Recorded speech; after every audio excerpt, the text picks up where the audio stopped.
आशा करता हूँ आप सब बहुत अच्छे होंगे। मेरा नाम है सिद्धांत अग्निहोत्री। स्टडी ग्लोस पे आपका बहुत बहुत स्वागत है। ये यूट्यूब पे भी अपलोड होगा यार।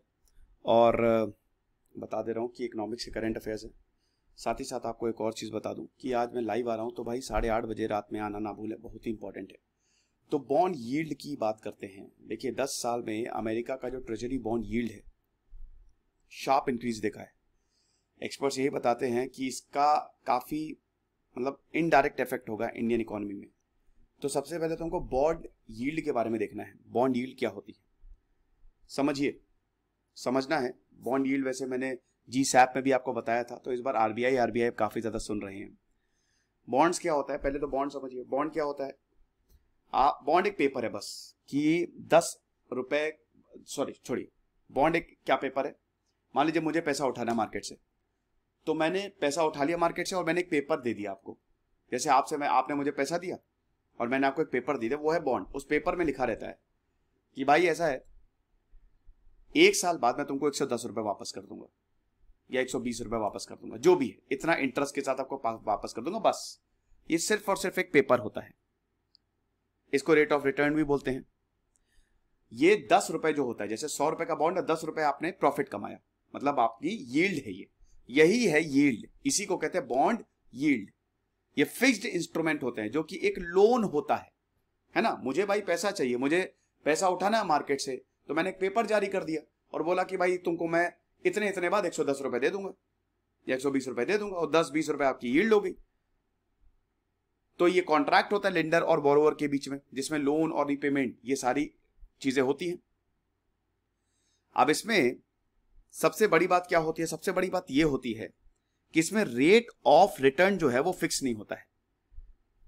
बॉन्ड के प्राइस के साथ साथ यह बदलता रहता है, ठीक है।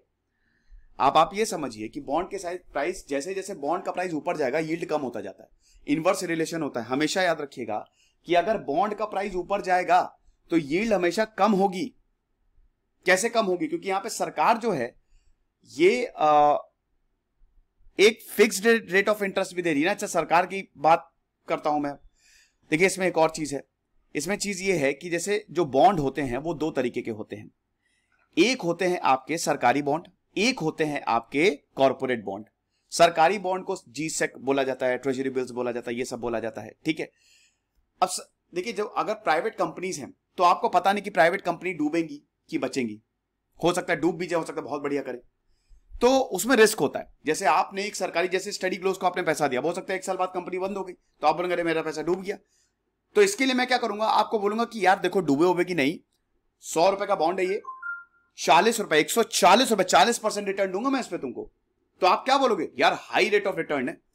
ये ऐसा इसलिए करना पड़ता है ताकि लोग मुझ में इन्वेस्ट करें। आप ऐसे समझ सकते हो कि जैसे सरकारी जॉब है, सरकारी जॉब में लोग ज्यादा क्यों जाते हैं? क्योंकि वहां पे सिक्योरिटी है। भले ही वहां पे पैसा कम है, लाइफस्टाइल आपको हो सकता है उतनी अच्छी ना मिले, ना इंक्रीमेंट मिले, लेकिन सिक्योरिटी है कि कभी भी हो जाए पैसा हमेशा आता रहेगा, जॉब हमेशा रहेगी। और वही प्राइवेट में आपको पैसा ऐसा सब है, लेकिन सिक्योरिटी रिस्क है। तो जो कॉर्पोरेट बॉन्ड्स होते हैं उनमें हाई रिस्क होता है बट हाई रिटर्न होता है।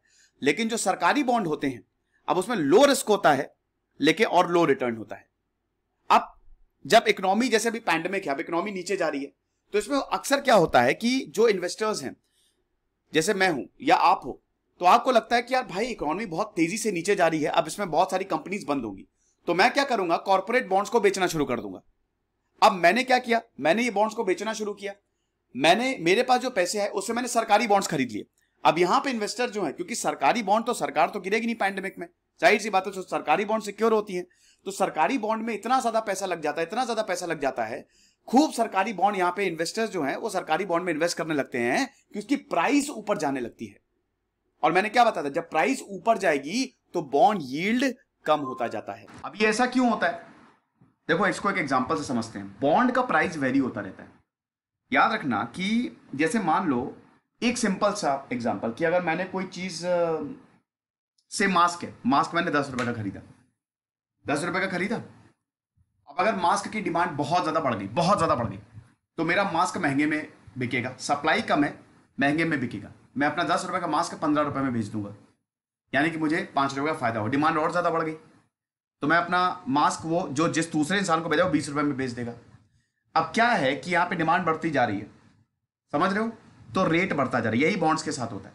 जब इकोनॉमी नीचे जाती है तो इन्वेस्टर्स अपना पैसा निकाल लेते हैं, जो शेयर वेयर में जगाया होता है ना वो सब निकाल के, क्योंकि भाई इकोनॉमी कब कब शेयर मार्केट नीचे आ जाए आपको पता नहीं। तो जो भी इक्विटी होती है जो भी, वो सब अपना पैसा निकाल के सरकारी बॉन्ड्स में लगा देते हैं कि भाई ये सिक्योर है। अब इसकी वजह से बॉन्ड्स की डिमांड बढ़ जाती है ना, तो इसीलिए बॉन्ड्स का प्राइस भी बढ़ता जाता है।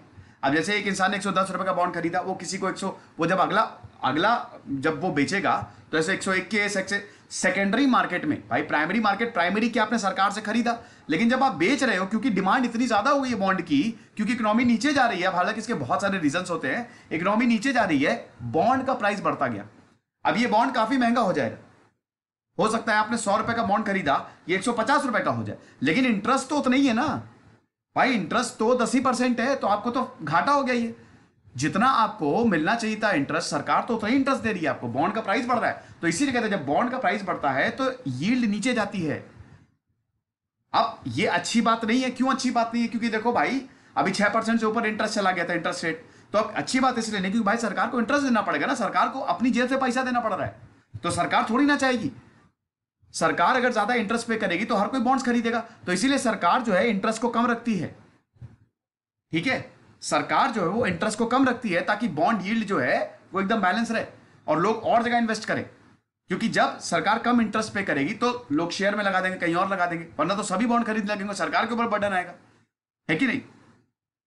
तो यही चीज है कि जब इंटरेस्ट रेट बढ़ता है, जब इंटरेस्ट रेट बढ़ता है तो बॉन्ड यील्ड जो है वो कम होती है। यील्ड कम होगी ना, जब इंटरेस्ट रेट बढ़ेगा तो लोग बॉन्ड को कम खरीदेंगे, राइट? तो ये चीज है, समझ गया? बहुत बढ़िया। अब एडवांटेजेस और डिसएडवांटेजेस क्या होते हैं बॉन्ड्स के, खैर ये तो चलिए देख लीजिए कि आपको टाइमली पेमेंट मिलती है, 10 साल में बोला है 10 साल में मिल जाएगी, है ना?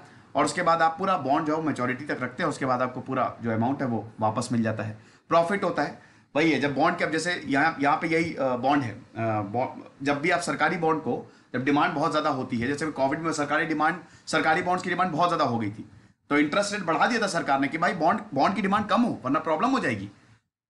तो इसीलिए जब आप बॉन्ड को रीसेल करेंगे तो हायर प्राइस पे करेंगे, लेकिन इंटरेस्ट उतना नहीं मिल रहा है, यील्ड आपको उतना नहीं मिल रही है। डिसएडवांटेज क्या है? लोअर रिटर्न्स होते हैं यार, शेयर मार्केट में जबरदस्त रिटर्न, जैसे अभी किसी ने रिलायंस के शेयर खरीदे होंगे पैंडेमिक में तो बहुत अमीर हो गया होगा, 5 से 6 गुना बढ़ गए। कंपनी जो है वो आपके बॉन्ड्स को, ये खैर कॉर्पोरेट में होता है वही कि आपने बॉन्ड खरीदा, कंपनी बंद हो गई, डिफॉल्ट हो गया, हो गया काम खत्म, ठीक है। और बॉन्ड यील्ड्स वही मैंने बताया ना, ये भी बहुत तेजी से नीचे घट सकती है, सरकार जो है वो इंटरेस्ट रेट घटा सकती है। और वही है कि जब सप्लाई बढ़ेगी तो फिर आपको उतना पैसा नहीं मिलेगा बॉन्ड्स में, तो ये डिसएडवांटेज और एडवांटेज है, ठीक है। तो ये आप देख सकते हैं बॉन्ड्स वर्सेस शेयर में। बॉन्ड क्या होता है? लोन होता है कंपनी को, बैंक जो है वो बॉन्ड्स, जैसे अगर सरकारी बॉन्ड है तो आरबीआई जो है वो सरकार के बिहाफ पे ये बॉन्ड्स को इशू करती है। उसके बाद इंटरेस्ट रीपेमेंट होता है और उसके बाद प्रिंसिपल जो अमाउंट है वो आपको मैच्योरिटी पे ही मिलता है, ठीक है ना। तो ये चीज़ है, जो इंटरेस्ट है जो भी इस पे ब्याज लगा वो सरकार देगी और आपको पैसा मिलेगा। 100 रुपए का था 110 रुपए में मिल गया, मस्त, कोई दिक्कत नहीं है। तो यही चीज़ है। और शेयर्स तो खैर शेयर्स तो कंपनी के होते हैं, आप ओनर हैं एक तरीके से शेयर, और उसके बाद फिर मार्केट पे डिपेंड करता है शेयर जो होते हैं। तो बॉन्ड्स की कैरेक्टरिस्टिक आप देख सकते हैं कि फेस वैल्यू जो होती है, फेस वैल्यू जो बॉन्ड जब मैच्योर होगा तो उसकी कितनी कीमत है, ठीक है ना, तो वो होती है आपकी फेस वैल्यू। कूपन रेट होता है, कूपन रेट जो है ये वो रेट ऑफ इंटरेस्ट होता है जो बॉन्ड इश्यूअर होता है will pay on the bond. मैंने बॉन्ड को इश्यू किया तो मैं कितना रेट, कूपन भी होता है ना, जैसे मान लीजिए कि अब मैंने 1 लाख के बॉन्ड्स है तो 1 लाख के बॉन्ड्स मैंने 10-10 साल में, मतलब क्या होता है कि ऐसे मैंने मान लीजिए 10 कूपन जो है 1 लाख के 10 साल के लिए 10-10 कूपन जो है वो 10-10 हज़ार के इशू कर दिए। अब वो आप हर साल जो है वो एक कूपन फाड़ के देते रहो सरकार को, सरकार उतना, या आप मुझे देते रहो मैं आपको उतना इंटरेस्ट पे करता रहूँगा, समझ लो। तो ये चीज़ है। मैच्योरिटी डेट वही जब बॉन्ड मैच्योर हो जाएगा, खत्म। तो ये आप देख सकते हैं कॉर्पोरेट बॉन्ड्स, म्युनिसिपल बॉन्ड, अभी इलेक्टोरल बॉन्ड्स आ गए हैं कि आप पार्टीज को पैसा दे सकते हो और जो उसमें एसबीआई से आप बॉन्ड्स खरीद सकते हो, हालांकि उसमें ट्रांसपेरेंसी नहीं है। तो बॉन्ड यील्ड भी मैंने आपको बता दिया, इसमें कोई दिक्कत नहीं है, पहले ही सब मैंने बता दिया, ठीक है। ये सब डेफिनेशन जो मैंने आपको बताया है वही मैंने आपको ये सब डेफिनेशन लिखी हुई है, और ये पूरा का पूरा जो मैंने बताया वो सब इस फॉर्म में लिखा हुआ है, ये देख सकते हैं। ये पूरा का पूरा इम्पैक्ट है इसकी, आपको पीडीएफ जो है मतलब पीपीटी, अब ये आप देख सकते हैं बॉन्ड यील्ड किस तरीके से इकोनॉमिक वेरिएबल से इंटरैक्ट करती है। वही इंटरेस्ट रेट और मॉनेटरी पॉलिसी। अब अगर मार्केट रेट ऑफ रिटर्न है 10% और बॉन्ड कूपन रेट है 5%, तो इन्वेस्टर्स को तो बॉन्ड अट्रैक्टिव नहीं लगेंगे भाई। प्राइस उनका डिक्रीज होगा ना, रेट ऑफ रिटर्न खाली 10% है और कूपन रेट है 5%, तो फायदा क्या है। लेकिन अगर रेट ऑफ रिटर्न जो है वो 1% और कूपन रेट है 5%, तब इन्वेस्टर जो है, जो अभी जैसा अभी हो रहा था, तो उनको बॉन्ड बड़ा अच्छा लगेगा। स्टॉक प्राइसेस वही है कि रिस्क फ्री रेट है ना, तो जब भी अगर मान लीजिए कि इकोनॉमी जो है वो नीचे जा रही है तो बॉन्ड यील्ड जो है वो हायर होंगे, क्योंकि भाई इकोनॉमी नीचे जा रही है, हमको शेयर पे इतना पैसा मिल नहीं रहा, तो वो पैसा निकाल के सब बॉन्ड्स पे लगा देते हैं, ये दिक्कत होता है। तो जितनी higher bond yields also indirectly push up the boring cost for the companies as well as the individuals. ठीक है, अमेरिका में जो बॉन्ड यील्ड्स राइज करे उसका इंपैक्ट क्या है, इन्वेस्टमेंट कम आएगा ना, डिक्रीज फ्लो ऑफ इन्वेस्टमेंट। भाई अमेरिका एक बहुत बड़ा मार्केट है, जैसे भारत में काफी ज्यादा इन्वेस्ट करता है, लेकिन क्योंकि अमेरिका में क्या हो रहा है कि जो इन्वेस्टर्स हैं वो बोले भाई भारत में कहीं इन्वेस्ट नहीं करेंगे, हम अमेरिका में ही पैसा लगा दे रहे हैं, अमेरिकन सरकार जो बॉन्ड देती है हम उसमें पैसा लगा दे रहे हैं, तो वो जो पैसा भारत आना था वो अमेरिका में ही रख गया है कि नहीं। रूपी डिप्रिशिएट होगा ना भाई, अगर फ्लो ऑफ कैपिटल डिक्रीज होगा बॉन्ड यील्ड की वजह से, तो वो रूपी को डिक्रीज करेगा। क्यों रूपी को डिप्रिशिएट का, भाई अपना जो इन्वेस्टर्स है अपना पैसा निकाल लेंगे ना, डॉलर्स वापस जाएगा।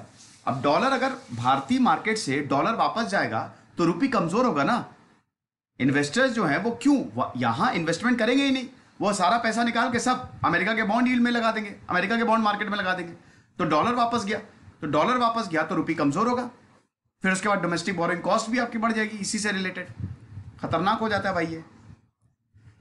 तो ये चीज अच्छा, when do bond yield fall, देखिए जब इकोनॉमिक कंडीशन सही नहीं होती है, सेफर इन्वेस्टमेंट की तरफ जाते हैं, तो इसीलिए इकोनॉमिक कंडीशन की ही वजह से बॉन्ड यील्ड्स जो हैं वो फॉल होती हैं। एम्प्लॉयमेंट भी काफ़ी ज़्यादा रहता है, स्लो इकोनॉमिक ग्रोथ या रिसेशन की वजह से ये होता है।